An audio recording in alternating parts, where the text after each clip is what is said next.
Hello guys, welcome to the channel. So आज के lecture का टॉपिक है फंडामेंटल ड्यूटीज़, इंडियन पॉलिटी का लेक्चर नंबर 12। इससे पहले जितने भी वीडियोस अपलोड हुए उनका प्लेलिस्ट बन चुका है। प्लेलिस्ट में जाके सारे वीडियोस को वॉच कर लीजिएगा।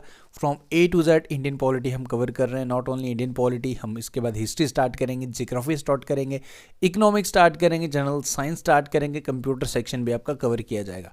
सो जीएस सेक्शन जितना भी है वो सारा का सारा मैं आपको यूट्यूब पे सारे वीडियोस अवेल करवाऊंगा। सो आज लेक्चर नंबर 12 इंडियन पॉलिटी का फंडामेंटल ड्यूटीज़। इससे पहले हम सिस्टमेटिकली जितने भी टॉपिक्स इससे पहले हुए हैं, जैसे फंडामेंटल राइट्स हो गए, फंडामेंटल, इसके बाद डीपीएस भी हमने पढ़ा, शेड्यूल्स पढ़े, आर्टिकल्स पार्ट्स पढ़े, वो सब चीज़ें हम कर रहे हैं। सो आज 12th लेक्चर जिसमें हम फंडामेंटल ड्यूटीज़ पढ़ रहे हैं। ओके, सबसे पहले क्वेश्चन बन जाता है कि फंडामेंटल ड्यूटीज़ कौन से पार्ट में है और कौन से आर्टिकल इससे रिलेट करता है। कल जैसे हमने डीपीएस भी पढ़े जिसमें हमने पार्ट नंबर 4 पढ़ा था, और आज है पार्ट नंबर 4A। कल हमने पढ़े थे आर्टिकल 36 से लेकर 51 तक, जो हमने डीपीएस भी पढ़े थे, directive principles of the state policies. So उसके बाद आ जाते हैं हमारा फंडामेंटल ड्यूटीज़, जो है जी पार्ट नंबर 4A।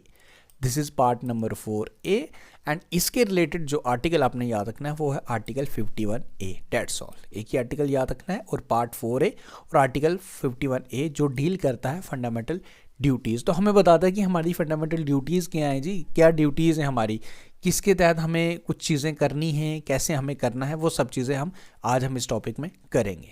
ओके, अब जैसे कुछ ना कुछ चीज़ें हम कहीं ना कहीं से बोरो कर रहे हैं। जैसे हमने डीपीएस भी पढ़े, हमने आयरलैंड से किए जो पार्ट नंबर 4 था।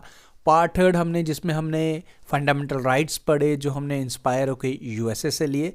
वैसे ही फंडामेंटल ड्यूटीज़ की बात करें तो ये हमने इंस्पायर होके लिए हैं यूएसएसआर से, जिसे हम रशिया भी कहते हैं। यूएसएसआर से हमने इसे इंस्पायर होके फंडामेंटल ड्यूटीज़ को हमने इंक्लूड करवाया हमारे इंडियन कॉन्स्टिट्यूशन में। ओके, तो इंडियन जब हमारा संविधान बना था बेसिकली, तब फंडामेंटल ड्यूटीज़ का कोई भी इस तरीके का जिक्र नहीं था।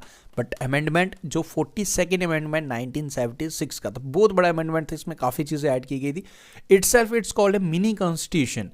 42nd अमेंडमेंट 1976 को हम एक मिनी कॉन्स्टिट्यूशन के नाम से भी जानते हैं, क्योंकि इसमें काफ़ी चीज़ें ऐड हुई थी। तो इसी के तहत हमारा फंडामेंटल ड्यूटीज़ भी ऐड हुई थी। एंड फंडामेंटल ड्यूटीज़ का रिकमेंडेशन किसने दिया था, प्लीज़ नोट बनाइए। नोट्स अगर आप बना रहे हैं, मैं कई बार बताता हूँ कि नोट में एक नोटबुक और पेन साथ लेकर रखें। रिकमेंडेशन ऑफ सरदार स्वर्ण सिंह कमेटी। डायरेक्टली क्वेश्चन पूछता है कि किस कमेटी की रिकमेंडेशन पे फंडामेंटल ड्यूटीज़ को ऐड किया गया था। सरदार स्वर्ण सिंह कमेटी, ये आपको याद रखने। जैसे हमारे डीपीएस भी थे that are non justiciable in nature, वैसे ही फंडामेंटल ड्यूटीज़ भी non justiciable in nature and that can not be enforced by the court of law. ये बेसिक सी चीज़ें आपको याद रखनी है फ्रॉम दिस पेज। अब देखते हैं कि कितनी देख ओरिजिनली जब हमारा संविधान, जब ये अमेंडमेंट हुआ था ना 42nd, तो जो टोटल फंडामेंटल ड्यूटीज़ जो इंक्लूड की गई थी वो की थी ए से लेकर के तक। बट उसके बाद आपका एक फंडामेंटल ड्यूटी और ऐड हुई थी, तो टोटल आपकी ए से जे तक की गई थी। बेसिकली ए से लेकर जे तक, ए से लेकर जे तक जो 10 होती हैं, 10। फिर उसके बाद के, ये लास्ट वाली, ये मैं पूरा डिटेल में आपको बताऊंगा। के यानी कि 11th फंडामेंटल ड्यूटीज़ को ऐड किया गया था। ओरिजिनली जब अमेंडमेंट हुआ था तो टोटल 10 थी, उसके बाद एक और ऐड की गई, तो उसके बाद टोटल अभी फंडामेंटल ड्यूटीज़ हमारी जो हमारे इस कॉन्स्टिट्यूशन में मेंशन है वो है टोटल 11।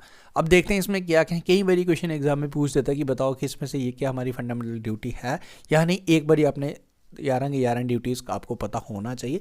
सारी रटने की रिक्वायरमेंट नहीं है, बट पढ़ेंगे तो समझ जाएंगे कि हाँ ये है नहीं है, ये आपको समझना है। तो ये आगे जो आर्टिकल 51A के तहत जो टोटल हमारी ड्यूटीज़ हैं उनको अब हम 1 by 1 देख लेते हैं। सबसे पहले A, to abide the constitution and respect its ideals, institutions and the national flag and national anthem. आपको संविधान की रिस्पेक्ट करनी है, इसके आइडल्स को, इसके इंस्टीट्यूशंस को, हमारी पार्लियामेंट हो गई, हमारा सुप्रीम कोर्ट हो गया, इन सब की आपको रिस्पेक्ट करनी है। नेशनल फ्लैग, हमारा नेशनल फ्लैग जो हमारा तिरंगा है उसकी फ्लैग करनी है, और नेशनल एंथम की आपको रिस्पेक्ट करनी है। ये आपकी फंडामेंटल ड्यूटी है। To cherish and follow the noble ideals who inspired our national struggle for the freedoms. जो हमारी नोबल आइडल्स थे, हमारे लीडर्स थे, उनकी जो विचारधारा है, जिनने हमें इंस्पायर हो कि हमारा जो स्ट्रगल हुआ फॉर द फ्रीडम, उसकी आपको रिस्पेक्ट करनी है। To uphold the and protect the sovereignty, unity and integrity of India, ये आपको करनी है। To defend the country and render national services, ज़रूरत पड़ने पर अगर आपको बुलाया जाए नेशनल सर्विसेज के लिए, कोई वॉर लग जाए, वॉर हो जाए और आपको बोला जाए कि आपको देश के साथ मिलके लड़ना है दूसरे देश के खिलाफ, तो आपको प्रेजेंट होना, ये आपकी एक फंडामेंटल ड्यूटी है। उसके बाद हाँ देखो, एक चीज़ और मैं बता दूं हमारे मॉक टेस्ट के बारे में। इन वीडियोस को जो मैं बढ़ा रहा हूँ ना, इनके पीडीएफ भी हमारी ऐप पे आपको मिल जाएंगे। ऐप को अभी डाउनलोड कर लो। नॉमिनल सा प्राइस रखा है मैंने 299। उसमें आपको जीएस सेक्शन सारा का सारा वीडियोस भी मिलेंगे, पीडीएफ भी मिलेंगे, उनके मॉक टेस्ट भी मिलेंगे। मोस्ट इंपॉर्टेंट द प्रैक्टिस, जो मैं प्रैक्टिस करवा रहा हूँ। आप चाहे तो कहीं से भी पढ़ सकते हो, you have the option, you can YouTube पर मैं तो आपको फ्री ऑफ कॉस्ट पढ़ा रहा हूँ सारे लेक्चर्स। इन वीडियोज़ के पीडीएफ आपको मिल जाएंगे हमारी ऐप पे। पीडीएफ के लिए आपको ऐप डाउनलोड करना है, एनरोल करना है। इन वीडियोज़ के मॉक टेस्ट आप दे सकते हो। मैंने अभी तक जितने भी वीडियोस अपलोड हुए उनके मॉक टेस्ट अपलोड कर दी, यानी कि वीडियो यहाँ देखो, रिवाइज करो, प्रैक्टिस करो। This is how you can prepare for the exam. तो उसमें अनलिमिटेड टेस्ट रखें, जितनी बारी मर्जी जाके प्रैक्टिस करो। एंड आपकी एग्जाम प्रिपरेशन अच्छे खासे से एट दी एंड करना आप लोगों ने ही है। मैं आपका एक सहारा बन सकता हूँ, एक स्टेप आपको चढ़ाने की कोशिश कर सकता हूँ, वो मैं अपने एंड से कर रहा हूँ। वीडियोस यूट्यूब पे पूरा सब कुछ मिलेगा free of cost. Mock test के लिए नॉमिनल सा एंड पीडीएफ भी आपको वहीं पे मिलेगा। अभी एनरोल कर लो। And not only GS section, उसमें मैं मैथ सेक्शन में इंक्लूड करूंगा, रीजनिंग भी करूंगा, सब कुछ इंक्लूड करूंगा। पढ़ाऊंगा जीएस सेक्शन, मॉक टेस्ट आपको बाकी सेक्शंस के भी पढ़ाऊंगा। उसके बाद नेक्स्ट है जी हमारा 5th क्या है जी, promote the harmony and the spirit of the common brotherhood. भाईचारा अपने बनाए रखना है। ओके, ये सब चीज़ें हैं अपनी बेसिकली नेशन के अमंग, जो भी आपको कहा जाए, सब चीज़ें, सभी रिलीजन्स की आपको रिस्पेक्ट करनी है। ये आपकी कॉमन सी चीज़ें हैं जो इसमें मेंशन किएंगे। To value and preserve the rich heritage of, आपको हमारी जो हमारे जैसे रिच हेरिटेज है, हमारी कल्चर है, डिफरेंट मोनूमेंट्स हैं, उन सबको प्रिजर्व करना है, उनकी रिस्पेक्ट करनी है, उनकी वैल्यू करनी है। To protect the improve the natural environment including the forest, lakes, wild life and to have the compassion for the living creatures. तो ये बेसिक सी कॉमन सी चीज़ें हैं जो आप पढ़ेंगे तो आपको समझ आ जाएगी। To develop the scientific temper, humanism and spirit of inquiry and reform. उसके बाद to safeguard the public property and abjure violence. Basically कोई भी पब्लिक प्रॉपर्टी है तो उसको आपको प्रोटेक्ट करना है, सेव करना है, यानी कि उसको डिस्ट्रॉय नहीं करना विदाउट। कोई भी आप ऐसे देखेंगे कि पब्लिक प्रॉपर्टी आप देखेंगे मेरी तो नहीं, आप उसको तोड़ फोड़ करेंगे, वैसे नहीं करेंगे। बेसिक सी चीज़ें हैं। To strive towards the excellence in all the spheres of the individual and collectively activity so that nation constantly rise to the higher levels of the endeavour and achievement.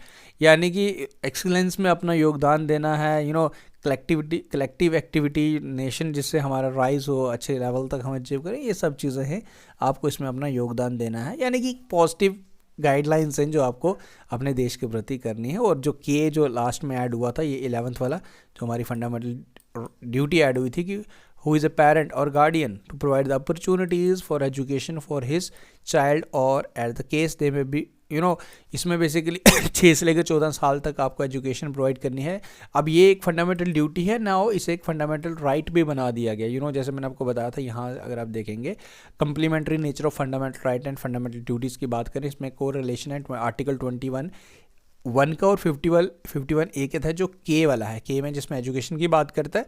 तो इसको हमने फिर बाद में बेसिकली इसको हम फंडामेंटल राइट में भी इंक्लूड किया। तो ड्यूटी तो आपकी है ही है, बट ये एक फंडामेंटल राइट भी है।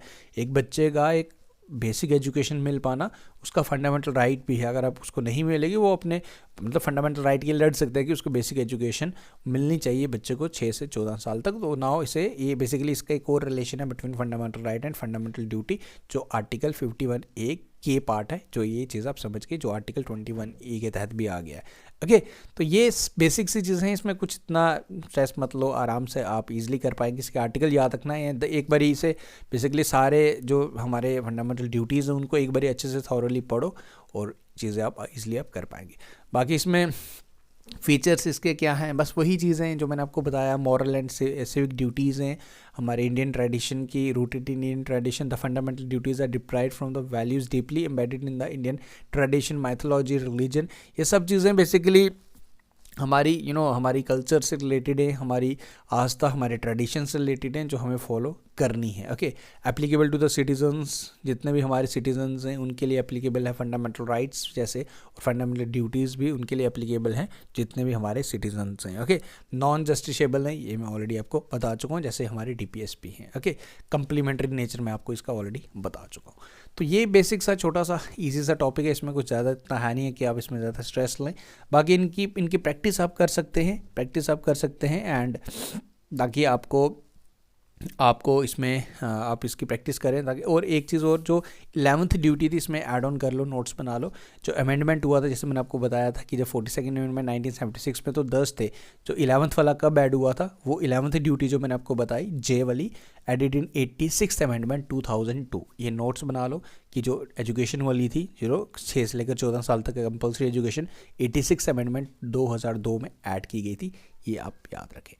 तो ये हो गया जी आज का हमारा टॉपिक। उम्मीद करूँगा इजी सा टॉपिक है, आसानी से आप समझ गए हैं, इसमें कुछ इतना ज़्यादा तो है नहीं है।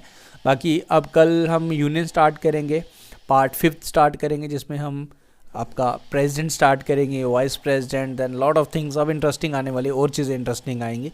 एंड मैं कोशिश करूँगा आफ्टर बिफोर एंडिंग अगले साल तक, अगले साल यानी कि 1 जनवरी से पहले पहले आपका पॉलिटी ख़त्म कर लूँ, एंड उसके बाद हम नेक्स्ट सीरीज़ आपकी हिस्ट्री स्टार्ट करेंगे। आप आराम से पढ़ते रहिए, don't need to take the stress. अभी सिलेबस भी आना बाकी है, अभी फॉर्म फिलिंग चल रही है, तो आप आराम से पढ़िए, आराम से आप बाकी सेक्शंस पे थोड़ा फोकस करा रखिए। मैथ सेक्शन प्रिपेयर करें, इंग्लिश सेक्शन पे ध्यान दें, बाकी जीएस सेक्शन में आपका अच्छे से करवा लूँगा। बिफोर द टाइम आपको अच्छे खासे से टाइम भी मिल जाएगा प्रैक्टिस करने के लिए। बाकी अपने एंड से अगर आपने पढ़ लिया है, आप प्रैक्टिस करना चाहते हो, मैं हिस्ट्री के भी मॉक टेस्ट अवेल करवा चुका हूँ, टॉपिक वाइज मैं करवा रहा हूँ, डेली ऐड हो रहे, ऑलरेडी कुछ अपलोड कर चुका हूँ, जनरल साइंस के अपलोड कर चुका हूँ। तो आप अभी एनरोल कर लें, प्रैक्टिस में टाइम मत स्पेंड वेस्ट करें कि हाँ बाद में करेंगे, आप स्टार्टिंग से जितना कर लेंगे उतना आपके लिए बेटर रहेगा। Thank you guys, take care, मिलते हैं फिर नेक्स्ट पार्ट में। Thank you, take care. Video app को डाउनलोड कर लो, एनरोल कर लो, पीडीएफ्स में मिल जाएंगे। Thank you, take care.